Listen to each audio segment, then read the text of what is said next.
Мир на Блискиот Исток. По повеќе од 2 години заробеништво, Хамас денеска ги ослободи сите 20 живи израелски заробеници, кои се предадени на Црвениот крст и веќе се на пат кон Израел, зашто пристигна потврда и од израелската војска дека сите живи заложници се предадени и се на безбедно, меѓу кои српскиот државјанин Алон Охел, а се очекува и предавање на телата на 28 загинати заложници во наредните денови. Во Тел Авив владее позитивна атмосфера, а стотици илјади луѓе го слават мирот на Блискиот Исток.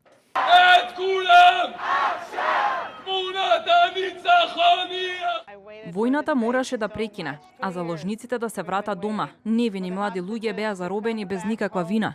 Се чинеше дека никогаш ова нема да заврши, но за среќа дојде и на овој хорор крајот.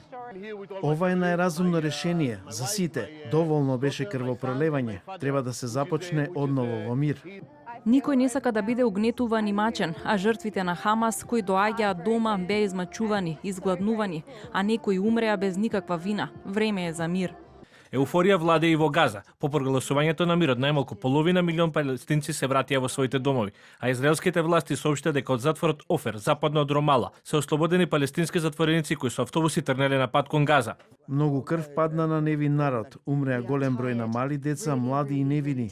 Нашите домови се разрушени и ќе требаат години да ги обновиме. Но важно е што живи се враќаме дома, а историјата ќе ги памети злосторниците.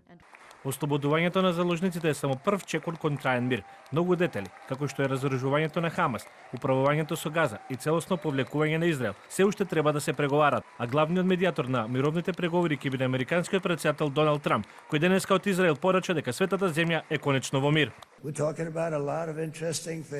Денеска небото е мирно, пушките молчат, селените се тивки и сонцето изгрева над светата земја која конечно е во мир. Ова е почеток на ера на хармонија за Израел и земјите од регионот. Ова е историска зора на новиот Блиски Исток. Колку долго го чекавме овој момент и сакам лично да ти се заблагодарам во име на целиот народ. Денеска еврејскиот календар го означува крајот на 2 години војна. Благодарение на овие херои, нашиот народ ќе преживее, ќе напредува и ќе има мир.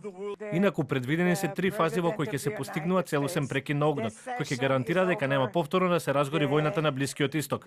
Ослободувањето на заложниците е само прв чекор кон траен мир. Многу детали, како разоружување на Хамас, управувањето со Газа и целосно повлекување на Израел се уште треба да се преговарат, а главниот медиатор на мировните преговори ќе биде американскиот претседател Доналд Трамп. Предвидени се 3 фази во кои ќе се постигнува целосен прекин на огнот, кој ќе гарантира дека нема повторно да се разгори војната на Блискиот Исток.